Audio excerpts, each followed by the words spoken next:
Assalamualaikum warahmatullahi wabarakatuh.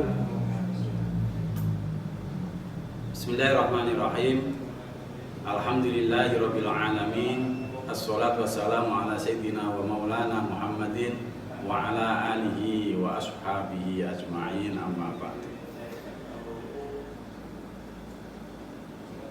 Alhamdulillah wa syukurillah, kita semua pada pagi hari ini diberikan karunia oleh Allah Subhanahu wa Ta'ala yang luar biasa, diberikan kesehatan lahir dan batin, utamanya kita diberikan oleh Allah bisa memeluk agama Islam.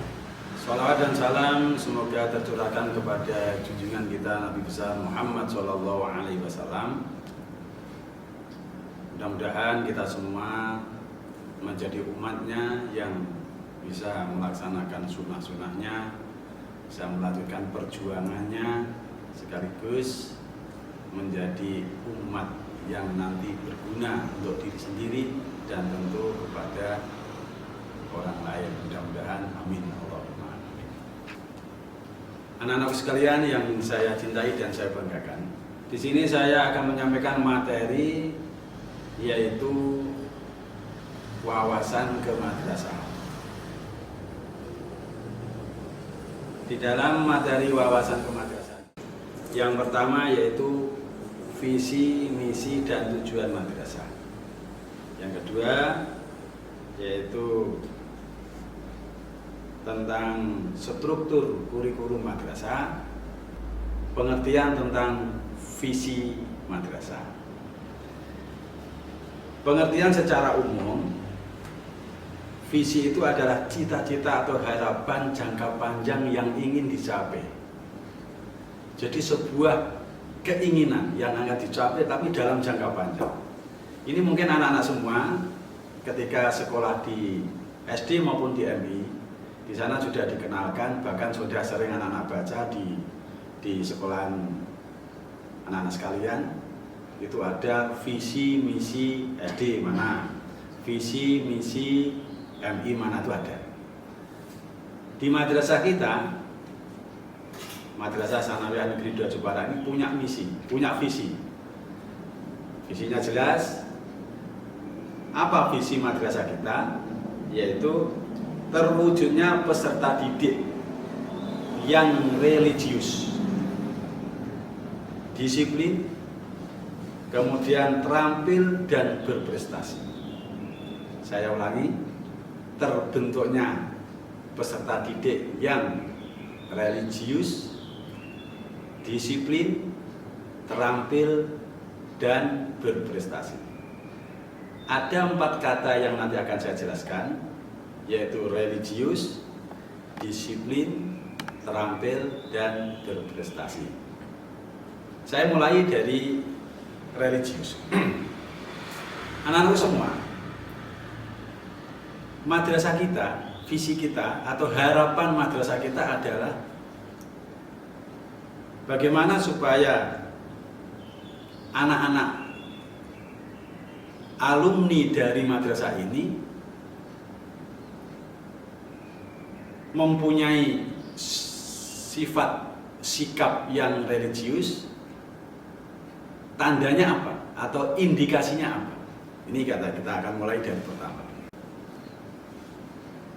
Anak yang religius itu adalah, di sini ada 11 indikator atau tanda atau ciri, ya, ciri. Indikator itu ciri. Yang pertama adalah terbiasa menjalankan sholat 5 waktu. Terbiasa menjalankan sholat 5 waktu. Ini harapan madrasah kita. Jangan sampai anak-anak kita, anak-anak dari MTS N2 Jepara ini sampai tidak sholat. Sholat wajib, tidak boleh ditawar-tawar lagi. Ini yang pertama.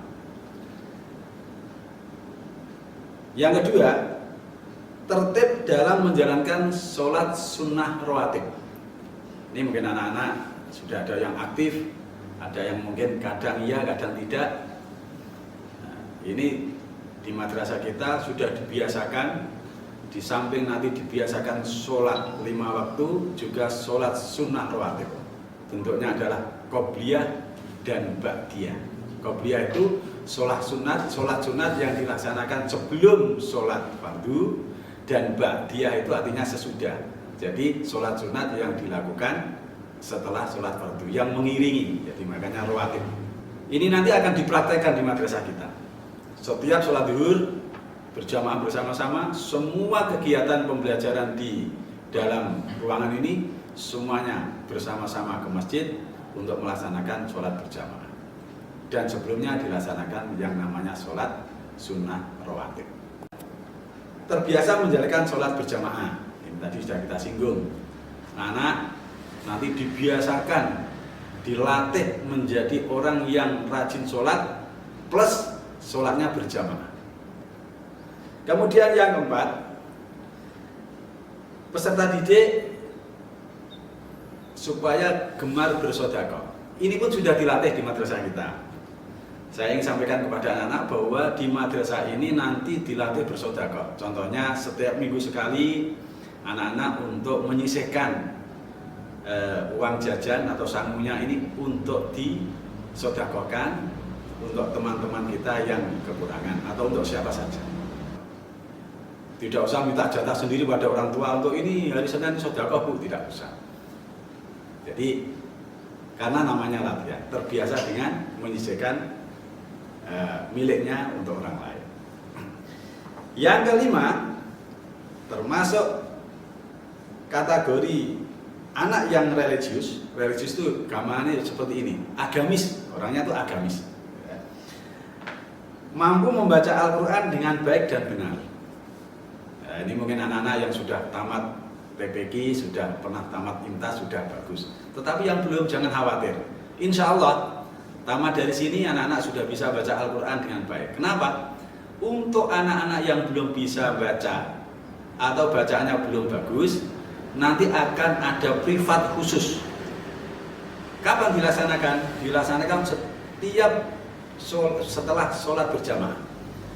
Jadi nanti anak-anak berkelompok-kelompok sesuai dengan diatur oleh madrasah. Misalnya setiap guru atau setiap pengasuh mengajar 5 sampai 7 orang supaya nanti anak-anak itu bisa baca Al-Quran, dilatih dengan detail.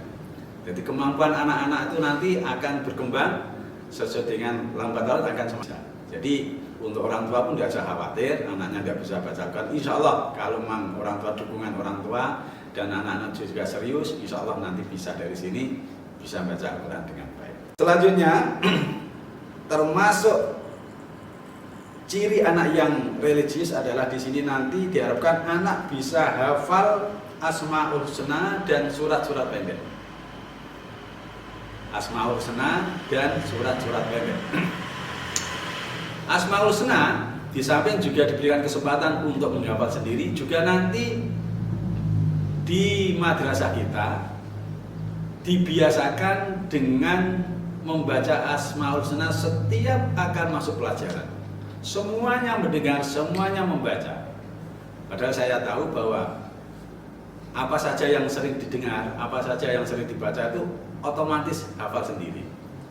Tetapi kalau anak-anak itu tidak memperhatikan, ya nanti tidak hafal-hafal. Maka nanti dalam pelaksanaan harian, praktek harian, nanti ikuti terus. Insya Allah nanti hafal dengan sendirinya Asmaul Husna.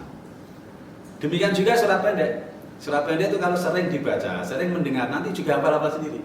Satu contoh sudah. Anak-anak kan belum pernah menghafal surat Al-Fatihah, surat Al-Ikhlas. Nyatanya hafal. Kapan anak-anak menghafal? Kan hafal dengan sendirinya. Karena apa? Sering dibaca ketika sholat, ketika berkumpul, bahkan mungkin ketika melaksanakan tahlilan itu kan selalu baca surat-surat pendek. Hafal dengan sendirinya. Nah inilah yang diharapkan madrasah, anak-anak hafal surat-surat pendek. Berapa dan suratnya apa-apa akan lebih detail, lebih rinci, nanti akan disampaikan khusus oleh para wali kelasnya masing-masing. Jadi insya Allah ya, anak-anak tidak ada beratnya kalau memang serius dalam mengikuti kegiatan ini. Kemudian anak-anak aktif dalam mengikuti acara-acara hari besar Islam. di madrasah kita selalu dilaksanakan peringatan hari-hari besar Islam. Contohnya misalnya peringatan Isra Mi'raj Nabi besar Muhammad SAW, peringatan hari kelahiran Nabi, kemudian peringatan tahun baru Hijriah. Semuanya dilaksanakan di madrasah ini dalam rangka supaya anak-anak ini tahu momen-momen penting diperingati sehingga bisa mengambil hikmah dari peringatan itu sendiri. Ini diharapkan begitu. Saya lanjutkan. Kemudian aktif dalam kegiatan kurban. Ini juga madrasah sudah memberikan latihan anak-anak mungkin yang kelas 8 dan kelas 9 itu sudah pernah mengikuti, kelas 7 nanti juga nanti ada istilahnya latihan, bukan kurban tapi latihan berkorban supaya besok kalau sudah dewasa cukup rezekinya tidak berat untuk menyisihkan hartanya untuk berkorban. Di sini nanti latihan bersama-sama. Ya. Oke, kita lanjutkan. Yang berikutnya adalah terbiasa mengucapkan salam, berjabat tangan, tentu dengan senyum. Yang lebih disingkat di sini dengan S3, salam, salim, senyum.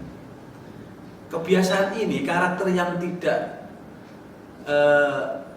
yang sulit senyum ini akhirnya nanti juga mudah untuk senyum. Orang itu kan kadang-kadang ada yang berat untuk senyum kepada siapa, pada orang yang ada di depannya. Maka ini dilatih, senyum dengan temannya senyum, ketemu dengan gurunya senyum, ketemu dengan orang tuanya senyum, salim, kemudian salam. Tentu dengan mengucapkan assalamualaikum. Tidak usah selamat pagi, tidak usah. Jadi kita orang Islam menggunakan ajaran atau tuntunan yang Islami. Assalamualaikum, ketemu dengan temannya. Orang ketemu temannya kok malah halo, Pike, kabarmu ke? Nah, ini kan tidak bagus. Jadi kita menggunakan yang Islami, namanya yang agamis. Yang terakhir dari religius adalah kita selalu di dalam praktek tatap muka nanti dalam pembelajaran selalu memulai dan mengakhiri proses pembelajaran dengan doa. Pasti dengan doa. Karena doa adalah alat atau senjata yang paling ampuh untuk mendapatkan harapan kita dari Allah atau doa kita kepada Allah, sehingga apa yang telah kita laksanakan ini bisa berhasil atau bisa sukses. Anak-anak sekalian yang saya hormati dan saya banggakan, saya lanjutkan. Kemudian disiplin. Tadi saya sampaikan bahwa visi madrasah kita adalah terwujudnya peserta didik yang religius, yang kedua adalah disiplin. Apa sih cirinya atau indikator disiplin itu? Yang pertama adalah tepat waktu ketika masuk dan keluar madrasah. Ini yang menjadi ciri madrasah kita. Anak-anak masuk sekolah sebelum jam 7 sudah sampai di sekolahan. Kebiasaan tepat waktu inilah sangat sangat bagus. Kemudian tertib dalam berpakaian seragam. Ini nanti akan disinggung oleh pemateri yang lain yang lebih detail bahwa seragam sudah ditentukan sesuai dengan harinya. Jangan sampai selenco itu harinya seragam tapi seragam tidak tepat harinya. Kalau lupa tidak masalah. Disiplin dalam melaksanakan tugas belajar. Tugas belajar tentu nanti ada banyak tugas-tugas yang diberikan oleh setiap guru sesuai dengan mampunya masing-masing. Anak-anak ikuti saja. Ada PR, ada tugas, ada yang harus dikerjakan, kerjakan. Ya, pengalaman guru kalau sudah absennya itu kosong atau lembar nilainya hariannya itu kosong, berarti anak ini tidak disiplin. Maka saya harapkan anak-anak nanti di dalam belajar selalu memperhatikan tugas-tugas dari guru. Ya, yang terakhir dari disiplin itu adalah melaksanakan tugas kebersihan. Kebersihan diri sendiri, kebersihan bersama, kebersihan kelas, kebersihan di rumah, semuanya bisa dilaksanakan dengan baik. Masih dalam visi yaitu terampil. Indikator atau ciri orang yang terampil adalah yang pertama di sini adalah yang dimaksud adalah terampil dalam bidang dan kreativitas seni baca Al-Quran dan seni kaligrafi. Keterampilan ini anak-anak tentu ada yang punya, ada yang tidak. Satu contoh misalnya seni baca Al-Quran, tidak semuanya punya. Karena potensi setiap orang itu beda-beda.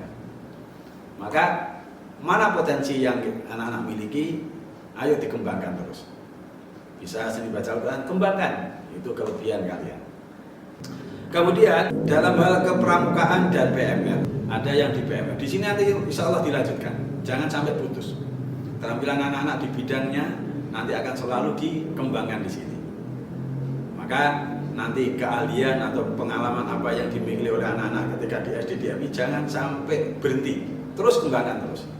Itu adalah potensi dan kelebihan yang harus memang dikembangkan sehingga anak-anak nanti akan memiliki kelebihan itu dan nanti akan bermanfaat terus.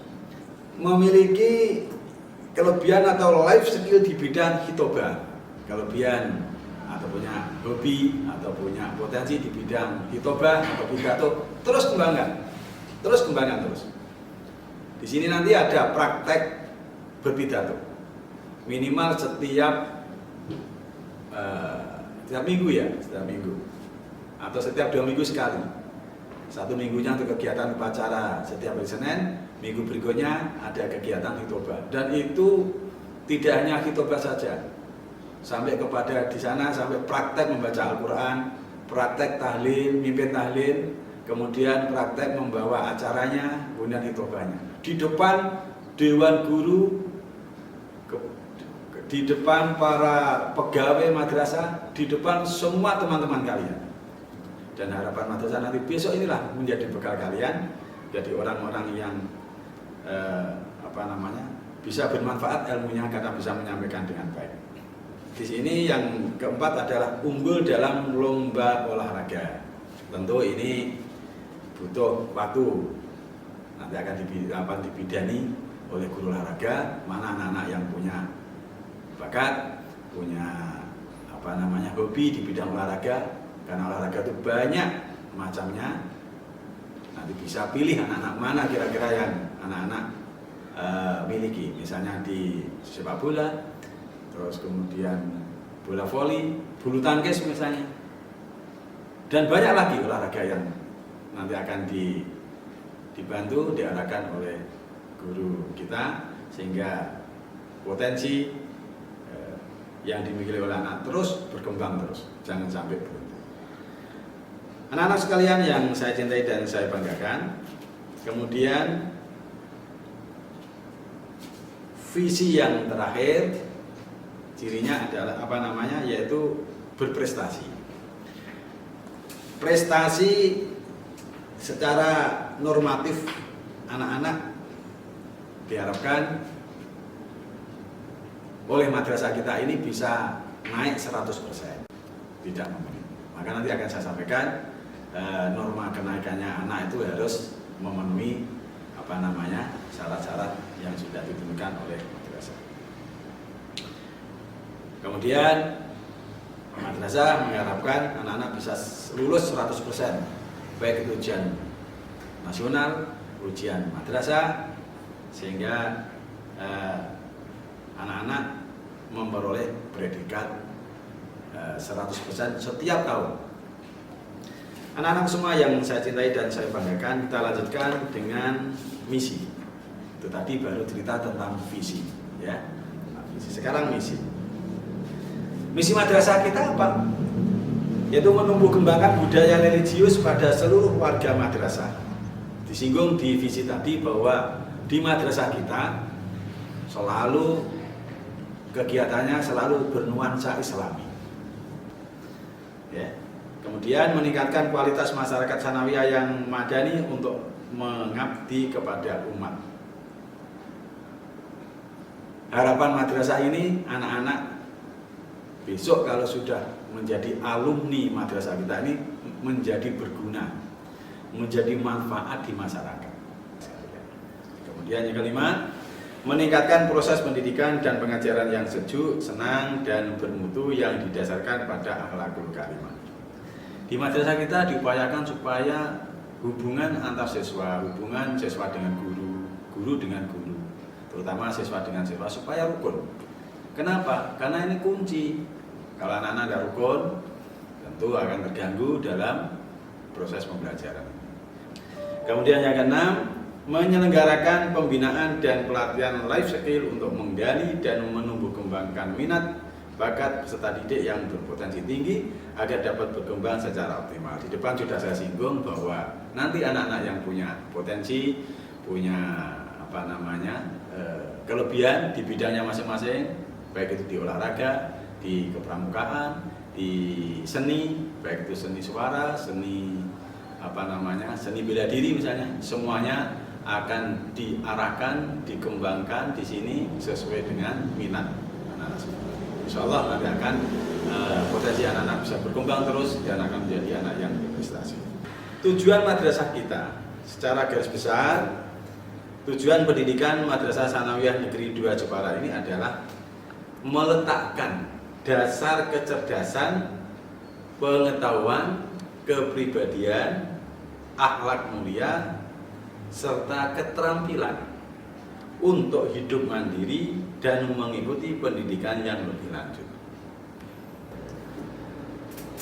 Anak-anak sekalian yang saya cintai dan saya banggakan, sebelum saya akhiri materi wawasan kemadrasahan ini, mari kita renungkan bersama sebuah ayat atau firman Allah Subhanahu wa taala, surat Al-Mujadalah ayat 11. Bismillahirrahmanirrahim. Yarfa'illahu alladhina amanu minkum walladhina utul ilma darajat. Wallahu bima ta'maluna khabir. Yang artinya Allah akan mengangkat kepada orang-orang di antara kalian semua dengan derajat yang tinggi, yaitu orang-orang yang berilmu. Dan Allah Maha mengetahui apa yang kalian kerjakan. Anak-anak sekalian, ayat ini memberikan sebuah motivasi pada kita semua bahwa hanya orang-orang yang berilmu yang akan diangkat derajatnya oleh Allah Subhanahu wa taala. Dan dengan ilmu itulah orang akan melaksanakan kewajibannya dengan baik, akan melaksanakan tugas-tugas sebagai abdi, sebagai hamba Allah dengan benar. Dan ini disinggung oleh Allah Subhanahu wa taala dalam ayat yang lain, inna akramakum indallahi atqakum. Takwa akan menjadi kunci kita semua, bahwa dengan takwa itulah Allah akan memuliakan kita semua. Mudah-mudahan kita semua termasuk orang-orang yang berilmu dan orang-orang yang bertakwa kepada Allah Subhanahu wa taala dengan baik dan benar. Anak-anak sekalian yang saya cintai dan saya banggakan, sekiranya cukup sampai di sini. Sekali lagi saya ingin memberikan motivasi kepada anak-anak semua bahwa belajar, membaca inilah kunci kalian akan menjadi orang-orang yang berilmu. Cukup sampai di sini. Mudah-mudahan kita semua menjadi pelajar, menjadi siswa atau peserta didik di MTS ini yang benar-benar semangat, yang rajin, yang disiplin, yang terampil, dan tentu menjadi anak yang berprestasi sesuai dengan visi madrasah kita. Itu saja yang bisa saya sampaikan, dan sebagai tugas akhir saya minta kepada anak semua supaya nanti hafal dengan visi dan misi madrasah kita yang susah saya sampaikan di awal. Itu saja saya akhiri, minta maaf dan Allahumma muwaffiq. Assalamualaikum warahmatullahi wabarakatuh.